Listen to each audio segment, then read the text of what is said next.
Hi, this is Joe Chambers. Thanks for watching Musicians Hall of Fame Backstage Vault Series.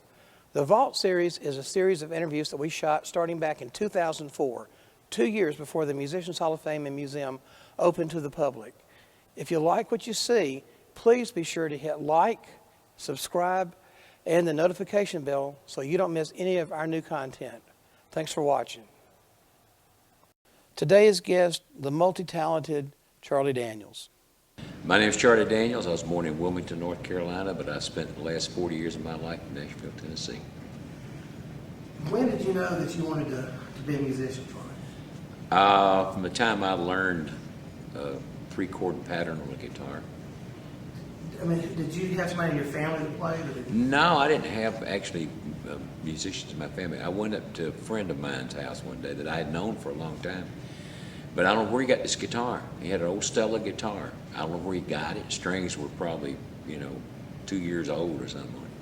I'd never seen it before. And he knew about 2 chords, and I said, "You got to show me that because I've always wanted to learn how to play." And he did, and we just kind of started from there, just going around bugging everybody in the neighborhood that would know, would know another chord that we didn't know, or know a guitar run that we didn't know, and try to figure it out and try to learn how to play. And we learned to play a little bit, and I switched to a mandolin, and a little later on to a fiddle. He switched to a 5-string banjo, and we had a little bluegrass band. So did you ever have formal lessons? No, not until I had learned to play, and I still don't read music, and though I have tried, I just don't have the patience for it, to be honest with you. So was guitar your main instrument at first, or did you go straight to fiddle after that? Guitar was my main instrument to start with, and I think it's great for somebody to learn on guitar or keyboard because you kind of learn a little theory on it as to how the chords fit together and what they mean and all that sort of thing. So I played guitar for a while, and I've always been a little restless, and somebody showed up with a mandolin one day, and I said, I need to learn some of that, and I started fooling with it. And then after I'd certainly never mastered it by any stretch of the imagination, but after I'd learned to play a little on a mandolin, somebody showed up with a fiddle one day. So I said, well, I got to give that a shot. So I come to find out the fingering was the same, and I could play a little bit on it, but it took a while. Fiddle's a pretty difficult instrument. Who did you listen to? Or did you have influences? Oh yeah, everybody had influences. The fiddlers on the Grand Ole Opry, Dale Potter, and the guys that played with the bands, the guys that played with the bluegrass bands, Paul Warren played with Flat and Scruggs. I've forgotten so many of their names right now, but definitely I had all kinds of influences. So you started playing professionally being in front of people and getting paid when? The first money I ever made playing was in probably about 1954, I imagine, and Russell Palmer, the guy that taught me the chords on the guitar, his daddy ran a filling station in this little place called Gulf, North Carolina, which wasn't nothing but a wide place in Highway 421. And we were sitting out in front of his store one night playing, just him and me with a fiddle and Russell with a guitar. And this car pulled up. I guess he stopped to fill up with some gas or something. There was 2 men and 2 women in it. And one of the women said, "Can y'all play something?" And Russell just piped up and said, "You got any money?" She reached in her purse and pulled out 4 dimes. She gave me 2 and him 2. So the first money I ever made playing was 20 cents. And we played our limited little, we didn't know very much. And I think the next money I made was $2 playing at the Lions Club or something. And, I'd never really, we used to play square dances. We'd play for the door, a piece of the door or whatever. The first steady money I started making was in about 56. When I moved back to Wilmington. This all took place where I learned to play and all up in central North Carolina, close to Sanford. My dad's job took him back to Wilmington, and I got asked to play in a band up at Jacksonville, North Carolina, which is the home of the 2nd Marine Division, which is one of the few places where they can afford to have a band. So I started out $50 a week. And I was doing a daytime job, driving up there and driving back, which is about a 100-mile round trip. And I finally quit my daytime job, and the money got a little bit better, and I went to Washington, D.C. in 1958, and, just started playing. I came to Nashville in 67. and been here ever since. So, how did you get introduced to being a studio musician? I came to town under the auspices of a guy by the name of Bob Johnston, who was the head of Columbia Records at the time that I came to town. And he would use me on a session when he could. I'm not a great studio musician. There's certain sessions that I fit really well on, and some that I didn't fit very, very well on at all. I'm not really good at sitting and playing acoustic guitar without making any noise or being. I don't have a touch for it, in other words. I usually have one of my other guys play acoustic guitar on our records because I'm a little heavy-handed for it. But some of the sessions I fit good on. Bob Dylan came to town, Leonard Cohen, Al Cooper, some people like that worked out pretty well. And I played with Marty Robbins and Flatt and Scruggs, and then separately Flatt and Scruggs when they split up. And just kind of hung with it. And I got off a recording contract. Bob sent me out to the West Coast. He had gotten a call from a group called the Youngbloods, and they wanted him to produce them, and he didn't have time. He couldn't take any more people on his roster. And he said, I got a guy that works with me by the name of Charlie Daniels. I'll send him out to talk to you if you'd like. And I went out and we hit it off, and I started producing some records. And then I got signed to a record contract because I'd written some songs. And, it's I could take it step by step and go through it, but it's a long and laborious story. But suffice it to say, I cut my first record first album actually in 1971. I think I'm right in that. And I had my first hit called Uneasy Rider in 73. My first hit album in 74 with an album called Fire on the Mountain. And then we kind of kicked the door down in 1979 with an album called Me and My Reflection. Had a double went down to Georgia on it. Dylan. Yeah. Do you have any memory about that session? Or was that? I have a lot of memories about Dylan. I remember I was working at a nightclub. I was playing at a nightclub 6 nights a week, and I asked Bob Johnston, I was an admirer of Bob Dylan, and said, can you put me on one Dylan session, please? Just so I can always say I put on a Dylan session. So he had me on the afternoon session, and I went in and played. Had another guitar player come in, and he said, when I got finished, I started packing my instrument up, getting ready to leave, and he said, where's Charlie going? He's talking to Bob Dylan was talking to Bob Johnston. He said, Bob Johnston said, he's leaving, I got another guitar player. He said, I don't want another guitar player, I want him. And I'll never forget that, those words that he said that meant so much to my career and my life and my feeling of actually being worth something, as opposed to just being kind of low man on the totem pole. And it was encouraging, and it's kind of thing that's inspiring. It kind of keeps you moving along. Isn't it great how one person can say something, and Billy Sherrill did that to me. So what guitar did you use in that session, and what did you? I used a 68 Telecaster that I bought new in Presque Isle or Caribou, Maine, one of the two. I was up there playing a club, and I went in and they had this Telecaster, and I bought it. And that's the one I'm going to let you put in the museum. No kidding. Yeah. Macon, Georgia. I went down there because of the studio and the engineer. The engineer and also producer by the name of Paul Hornsby, that was producing Marshall Tucker. And I liked the way Paul made them sound, and I just felt that we would be well served to go down there and make a record. And it turned out to be right, because the first record we made was Fire on the Mountain, and we just had a great feel about it. There was a mystique about Macon in those days, but it was a great place to spend time because the food was good. You had a lot of good restaurants there, and it was a cheap place to stay when you were making a record, and it was just a fun place to be. The studio was great, the engineers were great, and Paul was wonderful to work with. Capricorn Studios? Capricorn Studios, yeah. I just talked to Paul. Over on Cotton Avenue. Yeah, pardon me? I just talked to Paul a couple weeks ago. Yeah, Paul's a good guy. He was a keyboard player in our band's cousin. Oh. But I told the story. Well, Paul's keyboard, he's playing on our records too, so. He said he still got the Leslie and the keyboard and all the stuff they used on. Yeah, we had a lot of fun down there. We did Fire on the Mountain. I think they cut it in, mixed it in 13 days. Toy Caldwell. I could go a lot of directions with that one. What do you want to know? How'd you meet? And I met Toy Caldwell in a dressing room down at War Memorial Auditorium in Nashville. when they came to town to do a day with the Allman Brothers, and we opened the show. And I walked in their I'd never met them before, and I walked in their dressing room, and I said, somebody, let me digress a little bit here. I went to one of the same schools that Toy went to, a junior high school. I only lived in Spartanburg, South Carolina for just a few months, but I went to one of the same schools that he did, Jenkins Junior High School. Of course, he went there years after I did. But I walked in the dressing room and I said, somebody told me you SOBs used to go to Jenkins Junior High School, and Toy looked around like that, and you know, he knew I was saying it in jest and everything.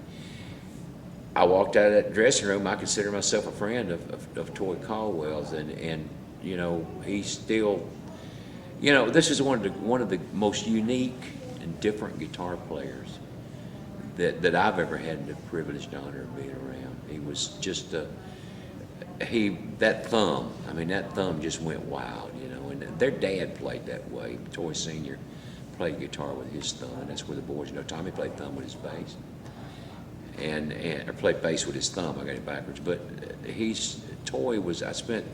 we traveled with Tucker so much back in the old days, back in the day, if you will. We traveled together so much. It was just a day in, day out, week in, week out thing. We were just on tour everywhere, all over the place. And we made some friendships that last till this day. I still got a lot of friends in that band, and recently lost one, and George McCorkle, and recently lost another in Huey Tomlinson.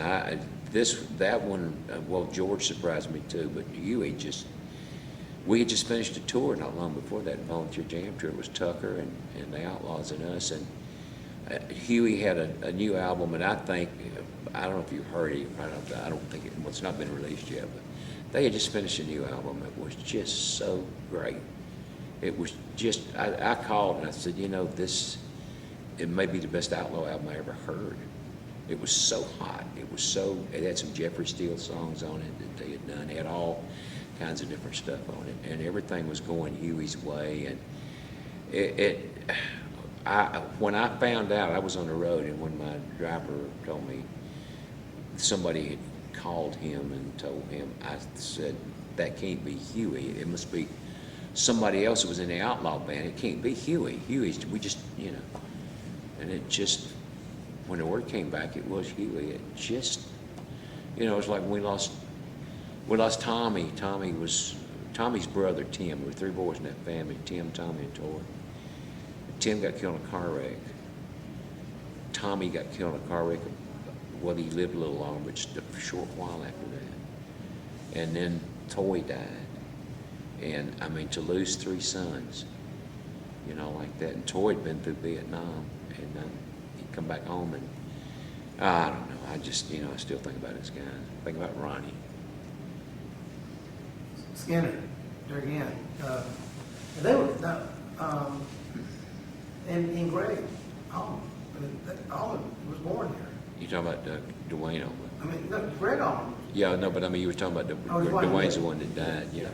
I never knew Dwayne, and we never started working together until after Dwayne and Barry both had passed away, but I knew Ronnie was my old buddy, man. I mean, he was like, you know, he was just good old down-to-earth redneck boy, and we were in St. Louis when that plane went down.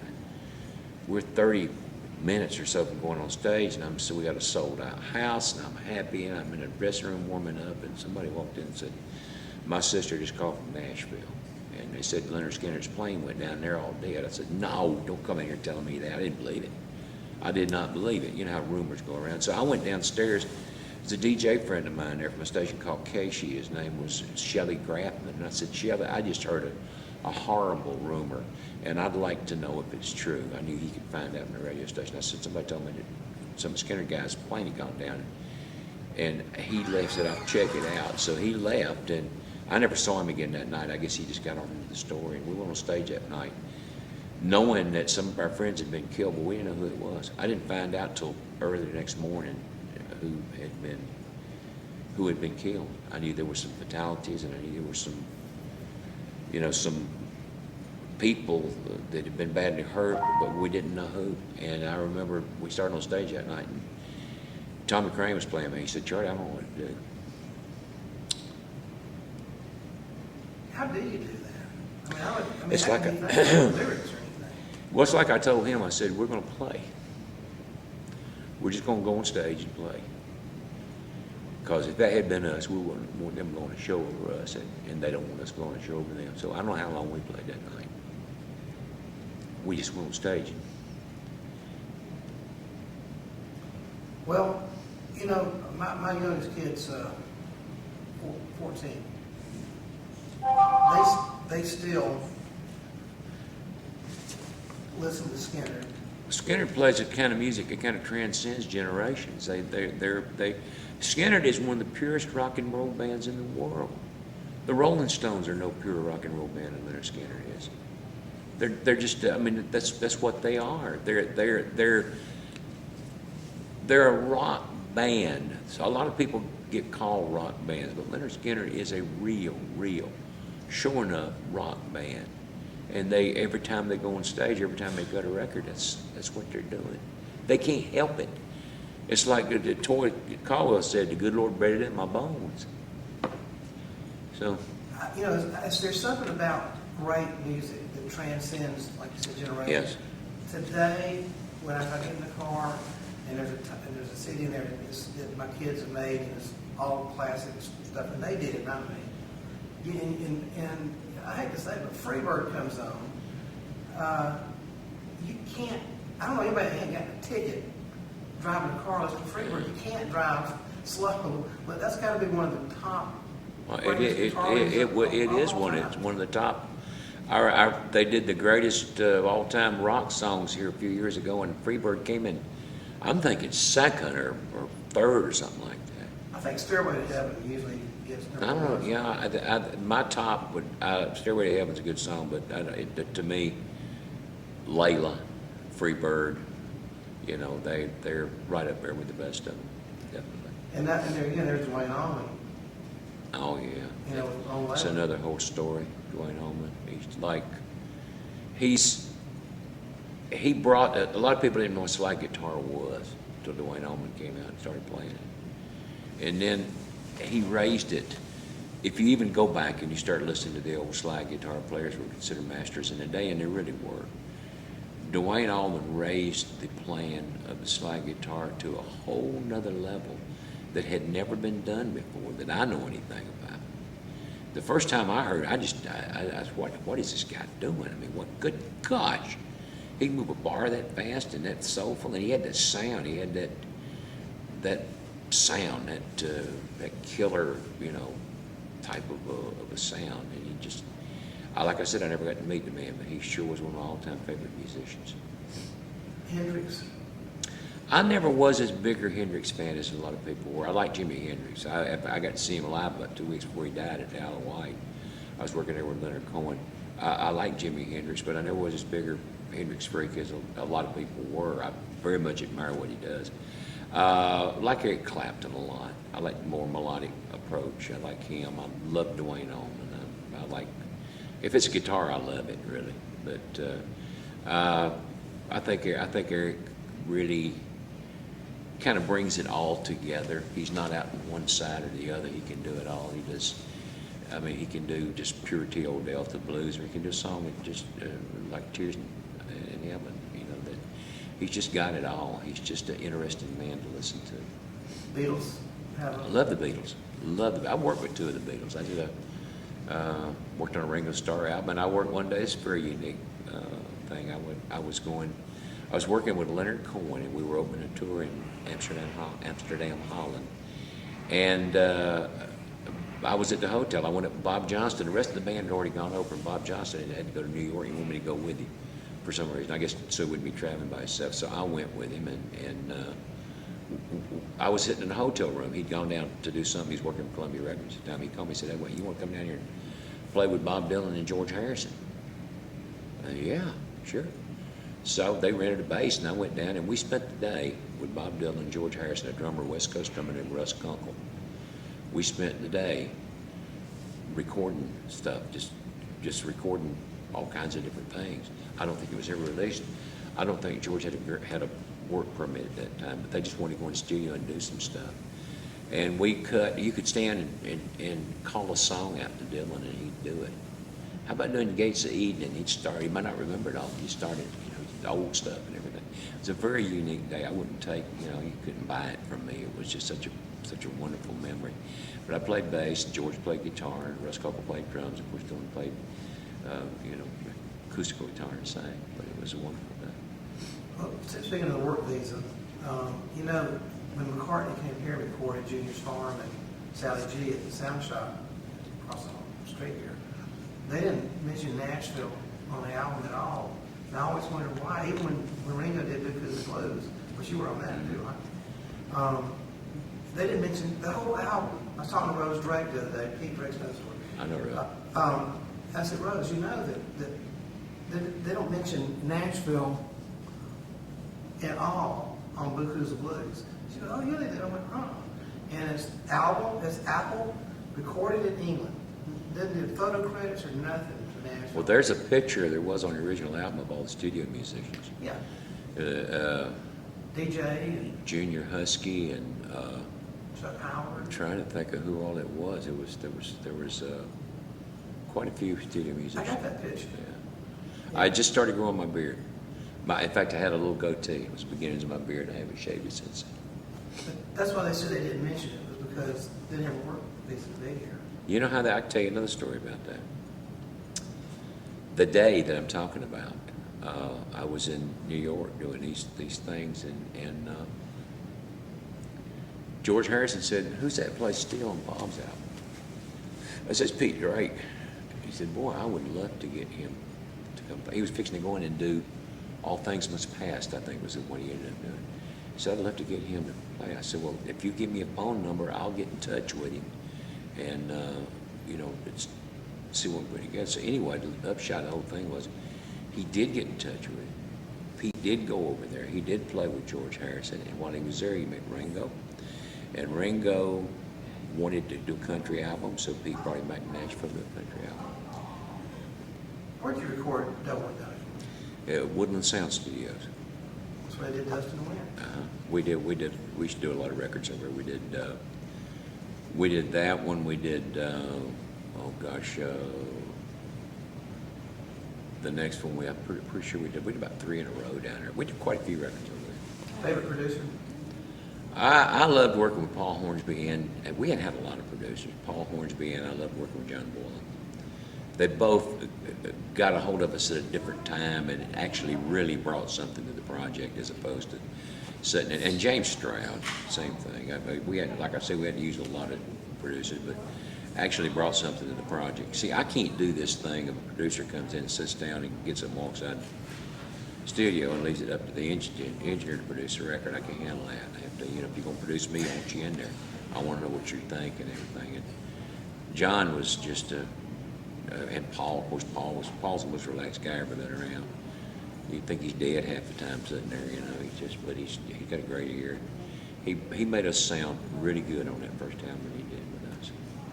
Favorite brand of guitar? I'm a Les Paul man. I played Les Paul early in my career. I got away from it and I came back to it. And I don't think there's the new 59s that they're making. I had a 59 and a 58.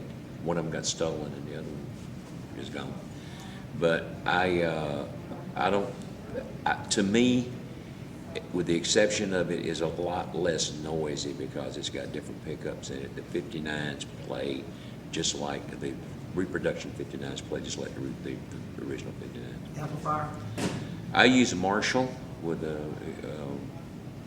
I use a few little, I don't really live, but I just use a little I put a little dirt on my guitar with it. And I'll use it, in the studio I'll use a Marshall with a power soak so I can crank without worrying about it. You don't use pedals or anything like that? I use a pedal, I use a couple of pedals, but my pedal board, everybody else is about that long, mine's about like this, And we used to played, the only control I had on my guitar was the volume and tone knobs and the toggle switch, because that's what most of the records we did, that's what we did. But we used to knock the house down with this. So we had, Tommy and myself had so many Marshall heads and bottoms. I think we played through 2 heads and 4 bottoms or something like it. It was just nuts. I mean, we were so loud, and you need to cut that down a little bit to sound good, so.